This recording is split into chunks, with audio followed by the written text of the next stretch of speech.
got a call yesterday from one of my clients in Los Angeles. I do a lot of work out there.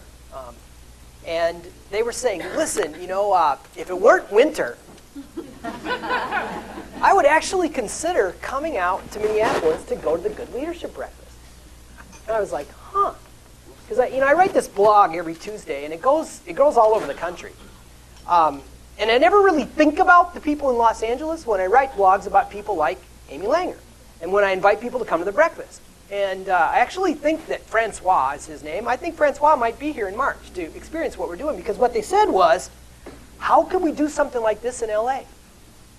It was a very humbling moment, but then I was quite overwhelmed with the concept of how many people it takes to pull this off, right? Working together is the only way we grow our businesses. Working together is the only way we make our communities better. It's the only way we make our world more hopeful. And the thought of going to Los Angeles was both exhilarating and also just really scary. I might be inviting you to come to Los Angeles to the Good Leadership Breakfast, I don't really know. Yeah, in January, why not? We'll do the January and December meetings out there. But I also was thinking this morning that whether you realize it or not, we are working together to help make each other better. It's really the simplest concept that there is. And when we talk about personal leadership and what it takes to improve our communities, that's what it means. It means getting out of bed and coming to a place on Valentine's Day to sit at the table with people that you probably don't even know and have a conversation about the love you have in your work you wish you could do more. It's part of the human condition. It's what makes us us. Part of the next level for our business was moving up Highway 100 to Edina Country Club. And by far, the most common comment we got from you all was that, geez, if you just move us inside the 494, 694 circle, it'd be so much better. So we did, and you came, so thank you.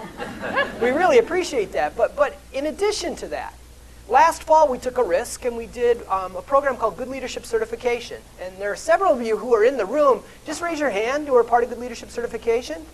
Yeah, thank you. And then now that was a pilot program, and now we're actually launching at 9:30 today the beginning of the public program around Good Leadership Certification. And there's 20 or 21 people in the room here. Just raise your hand who are going to do that.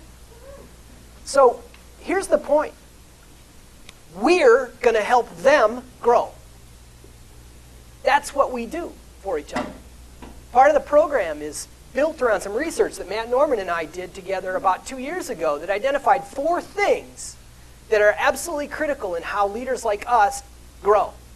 The first thing is they create a helpful culture. I think that's what's happened here.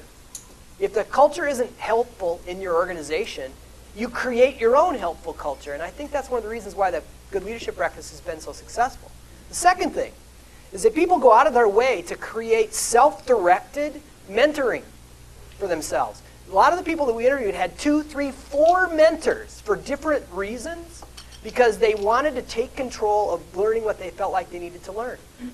Third thing, they've created these mutually helpful resource networks of people that can help them solve problems, because we have no shortage of problems and we have no shortage of people asking us to solve things for them.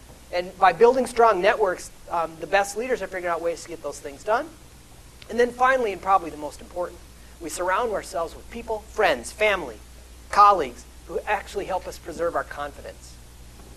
Because as the story was told by Amy very nicely, that there are all sorts of things that are happening to kick us in the teeth and chip away at the confidence that we have. So we hope that you met a few people today. Maybe you're adding to your resource network. That maybe you heard a hopeful message that makes you excited to go back and find your passion in your work today. But that also you've made some friends that you might see here again next month. We'll be back here in this room on March 21. I think you better buy your ticket soon if you want to be here, because we're just overwhelmed at how this room filled up. I'm Paul Batz. I couldn't be more grateful that you're here today. We hope to see you in March. Thank you very much.